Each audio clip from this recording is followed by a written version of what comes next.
Magandang araw mga kaibigan. Bigyan natin ng reaction opinion itong breaking news ng GMA News posted 20 minutes ago. Tungkol ito sa bagong PNP chief na inappoint ni President Marcos Jr. So, breaking. Palace announces the appointment of Police Major General Nicolas Torre III as the new PNP Chief via Ivan Mayrena, GMA Integrated News. Okay, so ito, basahin natin sa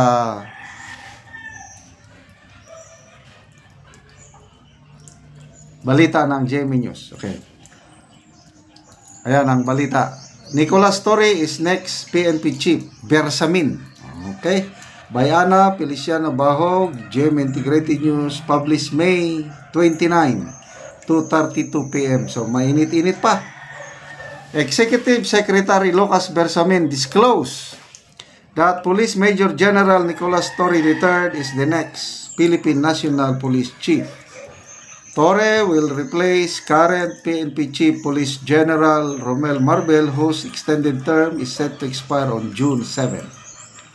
In February, Marcos extended the term of Marbel by 4 months, which was beyond the COP's compulsory retirement age of 56 amid election season. Okay, so yun lang. Ako, matagal ko nang alam. Nung last year, yung KOJC seeds, okay?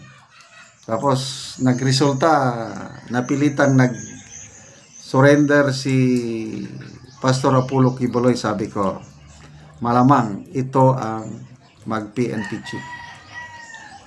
Lalo na nung tong pag-aresto, pag-kidnap kay Tatay Digong, yan, talagang ang main actor, ang man on the ground, si General Torre. Alam ko na, 100% sure na siya ang mag-PNP chief. At ito na nga, siya na ang PNP chief. So, ang alam ko, hindi na rin magtatagal as PNP chief si General Torre. Magre-retire na rin siya.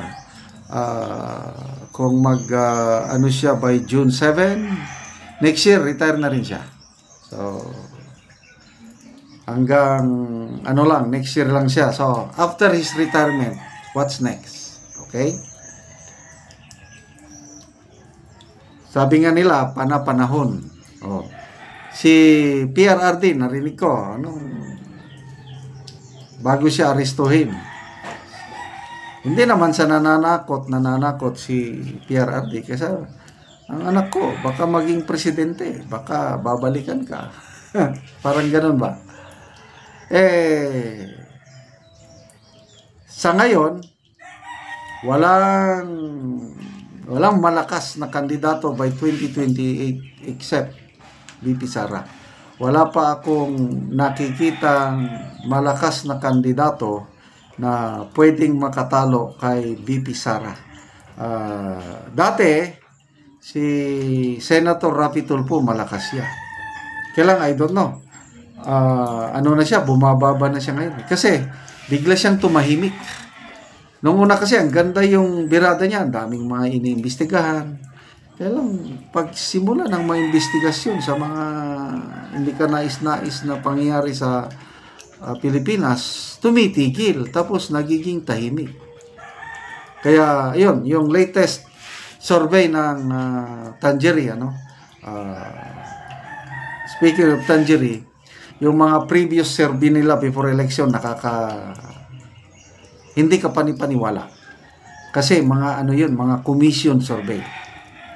Kaya lang lately, merong non-commission survey, walang nagbayad. So, ito lang ang survey ng Tangerie na malapit sa katotohanan na ako, pinapaniwalaan ko. Yung presidential survey, sino ang malakas by 2028? Ang result ng survey ng Tangerie, naunguna si BP Inday Sara at 29%. Pangalawa si BP Leni at 21%. Pangatlo si Senator Bongo at 15%. Pangapat si Rafi Tulfo at 11%. Then panglima si Speaker Martin Romualdez at 6%. So, yung ganong distribution of points o percent, most likely sa tingin ko malapit sa katotohanan. Kasi talagang lumakas ang mga dilawan. Sa ngayon, maganda ang performance nila sa last election. Kaya nanalo si Bam at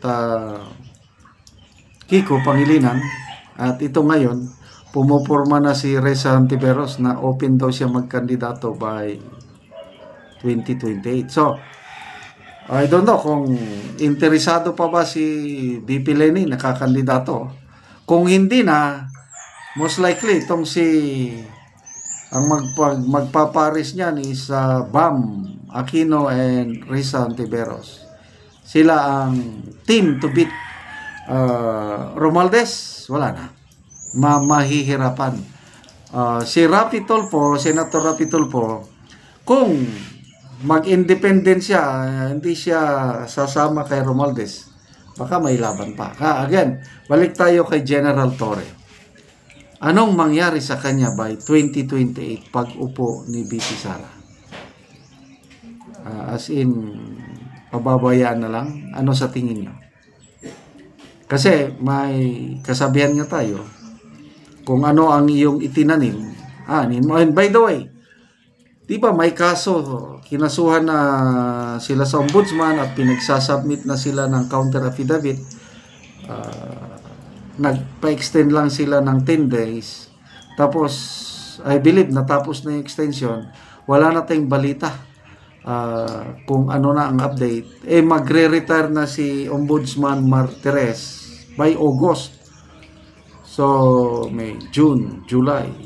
Magtatatlong buwan na lang. I don't know kung may mangyayari doon sa investigasyon ng ombudsman habang nandyan si Ombudsman Martires.